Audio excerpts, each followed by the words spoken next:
네, 안녕하세요. 반갑습니다. 어제 시장 한번 살펴보고요. 중요 지표 정리해 보도록 하겠습니다. 결국 FOMC 얘기를 빼놓을 수가 없는데 핵심은 점도표의 상향 조정입니다.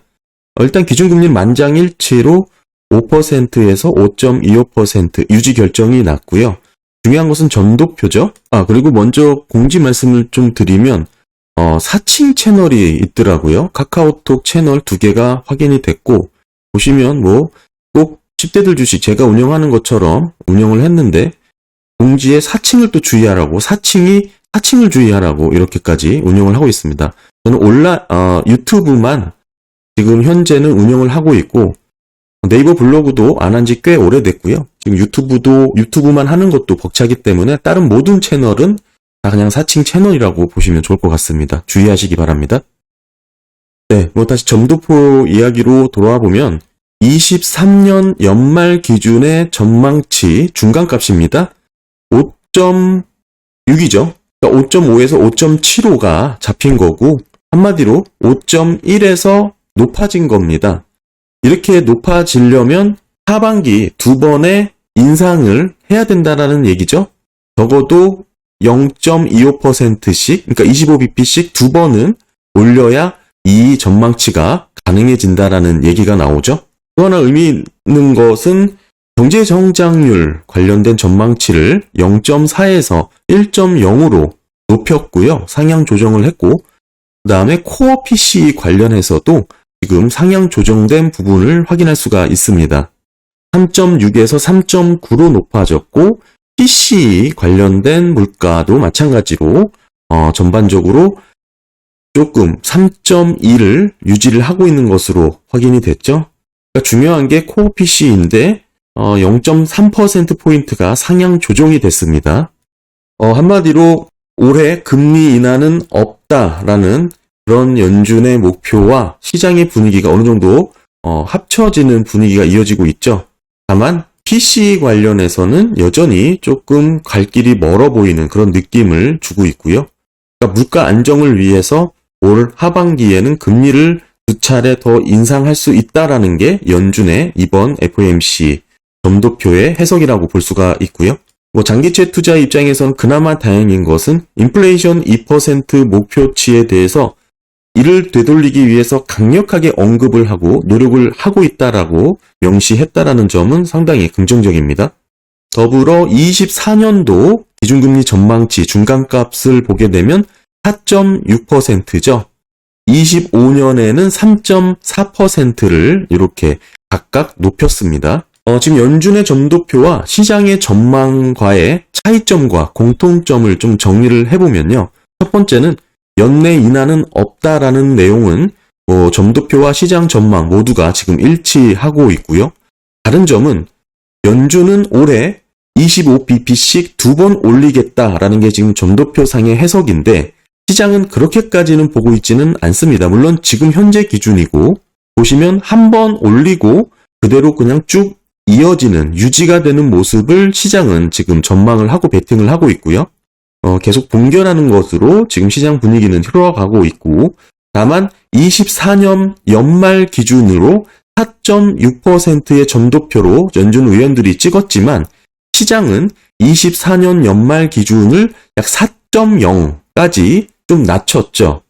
그러니까 점도표가 예상하는 24년 연말 4.6을 중앙값을 맞추기 위해서는 보시면 24년 6월 정도에 위치를 했습니다. 한마디로 시장은 지금 연준보다 6개월 정도 앞서서 중반 24년 4.6 금리 수준을 보고 있는 거고 연말까지 가게 되면 그거보다 더 낮은 4.0까지 떨어지는 것으로 보고 있는 것이죠. 전반적으로 해석을 하다 보면 일단은 시장은 연준의 말을 100% 이렇게 믿고 있는 건 아니고요.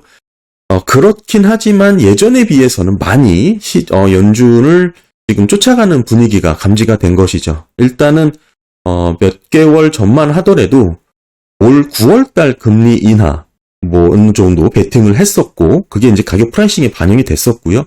지금은 그런 부분은 싹 사라졌고 이제 연말에서도 동결로 이렇게 흐름을 이어가고 있기 때문에 연내 인하는 없다는 게 연준과 시장에서의 동일한 모습으로 확인이 됩니다.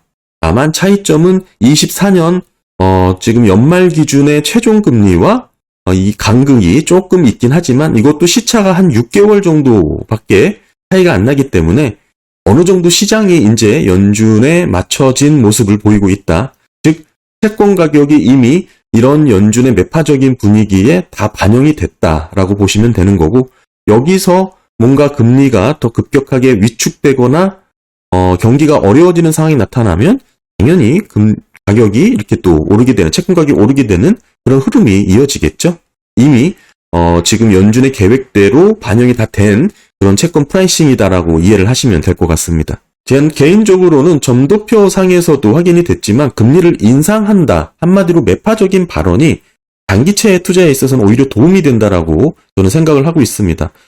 말은 올해 2번 인상하겠다라고 하는 것 자체가 상당히 채권 투자에 있어서 부정적인 말이긴 하지만 반대급부로 해석을 해보면 더욱더 경기 침체에 대한 베팅 수요가 증가할 수밖에 없기 때문에 저는 긍정적이다라고 해석을 하는 거고, 물론 지금 점도표 자체가 채권 중에서도 2년물이죠. 정책금리의 영향을 빠르게 받는 단기채 같은 경우에는 금리 상승으로 나타났고, 역시 10년 이상의 장기채는 그런 부분의 프라이싱을 받기보다는 오히려 올해 2번 더 금리를 올릴 수도 있다라는 그런 발언 자체가, 점도표 자체가 오히려 경기 침체에 대한 가능성을 조금 더 높이는 그런 결과를 가져왔다라고 보여집니다. 이 점도표 아까 제가 쭉 설명드린 그 내용이고요. 네, 다음은 PPI 생산자 물가지수 관련된 내용도 한번 짚어보도록 하겠습니다. 생산자 물가지수는 통상 소비자 물가의 선행 지표로 우리가 해석을 하고 있죠. 왜냐하면 도매 가격에 반영을 하기 때문에 결국 소비자 물가의 정가 될 수밖에 없다라고 보는 겁니다. 네, 보시면 5월 생산자 물가가 1.1% 상승. 이 뜻은 2년 만에 최소폭입니다. 2020년 12월 이후 최저 수준이라고 확인이 되고, 한마디로 PPI가 예상보다 더 많이 급락을 했다라고 볼 수가 있고, 이 뜻은 디스인플레이션에 대한 신호로도 과대해서 해석하는 분위기도 지금 슬슬 생기고 있습니다. 네, 그렇게까지 보지 않더라도 중요한 것은 CPI에 이어 인플레이 둔화 신호가 잡혔다라는 것은 어느 정도 소비자 물가에 있어서 상승 속도가 크게 둔화되고 떨어질 수밖에 없다라고 해석을 하는 거죠. 전날에 발표됐던 CPI도 지금 4.0%, 즉 2년 2개월 만에 최소폭 상승이죠.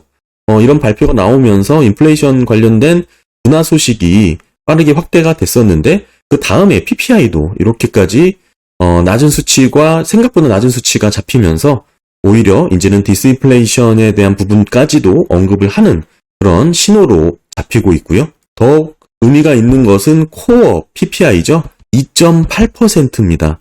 상당히 빠르게 급감을 했고, 이렇게 PPI가 빠르게 급감을 하다 보니까 오히려 경기 침체나 둔화에 대한 우려의 목소리도 솔솔 지금 확대가 되고 있는데요. 보시면 지금 PPI가 이렇게 빠르게 급감한 모습을 여기서 이렇게 체크해 볼 수가 있죠. 예상보다 더 많이 빨리 떨어지다 보니까 이제는 조금 인플레이션이 아니고 조금 디스인플레이션에 대한 그런 우려 신호로도 지금 보는 경향이 높아졌습니다. 그리고 그 전전날인가요? NFIB에서 발표하는 소기업 낙관론 지수, 제가 자주 보여드렸던 지수입니다. 5월치 전망이 5월치 결과가 집계가 됐는데 보시면 89.4로 지금 나왔습니다.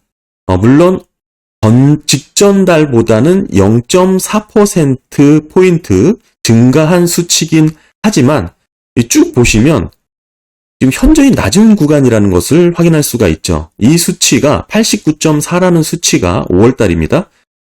지금 50년 평균인 98보다도 낮은 수치죠. 얼마나 낮냐면 대략 17개월 연속해서 낮은 수치입니다. 그러니까 98 정도의 위치가 이 정도죠. 이 정도의 위치가 약 50년 평균인데 이거보다 지금 한참 미친 89.4의 위치에 있다라는 것이고, 이 지수가 평균 이상이었던 것은 지금 21년 12월 이때입니다.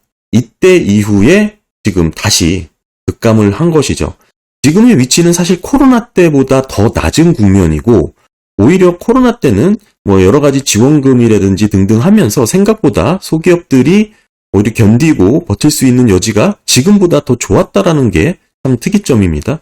지금은 보시면 08년, 07년 위기 직전에 같은 수준까지 떨어졌다라는 게 좀 의미가 있어 보이고요. 네, 그래서 근원 소비자 물가 관련해서 좀 상당히 스티키하게 잘 떨어지지 않는다라고 우려를 했죠. 최근에 발표됐던 게 5.3%인데 이 수치가 사실은 보시는 것처럼 22년 12월치, 그러니까 22년 12월 집계가 5.5였습니다. 불과 1년 6개월이 넘는 기간 동안 큰 변화가 없다라고 볼 수가 있는 것이죠. 그래서 이렇게 좀 우려를 하면서 어느 정도 물가에 대한 부분이 조금 우려스러운 채권 가격에 반영이 됐었는데, 뭐 PPI가 이렇게 선행해서 이렇게 빠르게 또 잡히고 있는 모습이 나오니까 또 하루 만에 또 장기채 가격이 또 빠르게 안정화되었죠. 그리고 여전히 소기업들의 낙관 지수는 최저 수준에 머물고 있고, 이게 코로나 때보다 더 안 좋고 07, 08년 위기 직전 수준까지 위치해 있다라는 거 확인을 했습니다. 사실상 미국인들의 취업의 절반 이상을 담당하는 게 이런 중소 소기업이잖아요. 상당히 선행해서 중요하게 들여다봐야 할 지표라고 생각을 합니다. 네, 오늘 점도표 상향 조정된 부분들 살펴봤고요. 간단하게 주요 지표 한번 들여다봤습니다. 감사합니다.